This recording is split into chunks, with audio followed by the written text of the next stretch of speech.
This is TWiT. So let's start at the beginning. Wikipedia, you were one of the co-founders. Tell us a little bit about what inspired you. I know Newpedia came a little bit before that, and you were the editor-in-chief of Newpedia. Talk a little bit about the beginnings of Wikipedia. Sure. Well, basically, I was wrapping up a website that I had been working on about the millennium bug, the Y2K problem. And I was going to repurpose that. And I sent out a little proposal to different acquaintances and friends of mine, one of whom was Jimmy Wales. And he replied totally out of the blue saying, "Don't work on that. Why don't you come and work on this new website that I want to start. We're calling it Newpedia, N-U-pedia, and it will basically use open source principles, applying it to content development instead of software development. And we will create the world's first free encyclopedia." And I thought that sounded awesome. And, not being married at the time, I could just pick up and go across the country, and I did that same, within a couple of weeks.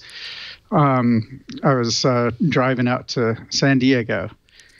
And our first version of the site, Newpedia, was very slow. We only produced a few dozen articles in a time, and the reason for that is that we were essentially trying to secure high quality for articles. This is something that Jimmy Wales and I agreed on from the beginning. We wanted really to make this a credible encyclopedia, and to secure the high quality, we were going to have this long process, and we thought that people would just go through it. But they didn't want to go through an 8-step process or a 7-step process. So by the summer, we had already were well agreed that, due to our testing of the concept by email, we needed to come up with an easier way for people to submit new articles, at the very least. And so I proposed a lot of different things, and even very lightweight mechanisms. But Jimmy Wales, the CEO of the company that started this, called Bombus.com, he rejected the ideas because that would entail hiring more programmers, which he just didn't want to do, didn't think it should be necessary, probably mostly because Newpedia was not making any money, and it wasn't likely to make money for a while. So after, again, several months of casting around, I had dinner with a friend of mine, Ben Kovitz, who told me about wikis and how he had been wasting a bunch of time on it, talking to people and co-editing pages. And the whole idea sounded crazy as it did at the time, and still does to some people. The notion that anyone could edit a page, and so they could couldn't they just erase all the content? Yes, but then it's very easy for people to restore the content and so forth, and it works. So I immediately thought we could use this tool for the problem that we're trying to solve with Newpedia, and so that became basically Wikipedia. The reason it wasn't just Newpedia is that the Newpedia Advisory Board, which was just all of the PhD editors who were overseeing Newpedia, they just didn't want to have anything to do with something that would allow hoi polloi to just get on board and start mucking things up. And,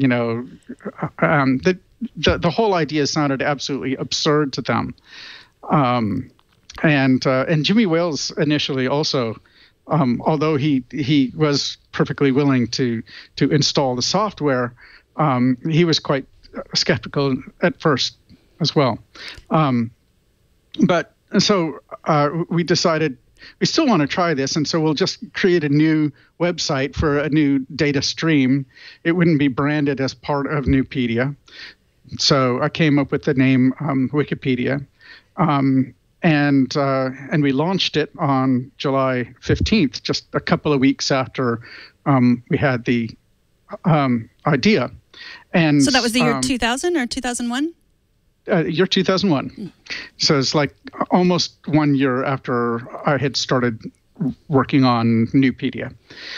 So, and it was, we had a ready-made, highly motivated community. A lot of people who wanted to work on an encyclopedia, and the whole idea of like building one on a wiki was like really kind of cool. People really liked the idea, and at least a lot of the people who were involved in Nupedia. And so we got a lot of early adopters, a few dozen right away, I guess. And that was enough to actually start creating content. And what happened was, basically, we were the first encyclopedia articles online for a lot of topics in the early months. And so a virtuous cycle developed between Wikipedia and Google, so that we would write a bunch of articles on these new topics that Google didn't have any encyclopedia pages about. And then people who were looking for those topics would click on, they'd just jump to the top or near the top anyway of the Google search, and then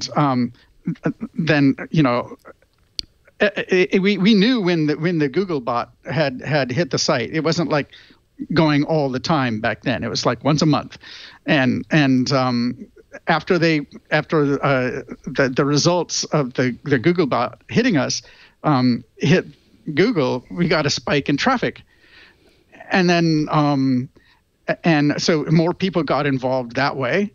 And they wrote more articles. And so it's just month after month, it would just go up and up and up like that until we had 20,000 articles after the first year, which sounds like not very much now, obviously, but it seemed like a whole lot back then, especially for something that basically something like this hadn't really been done before.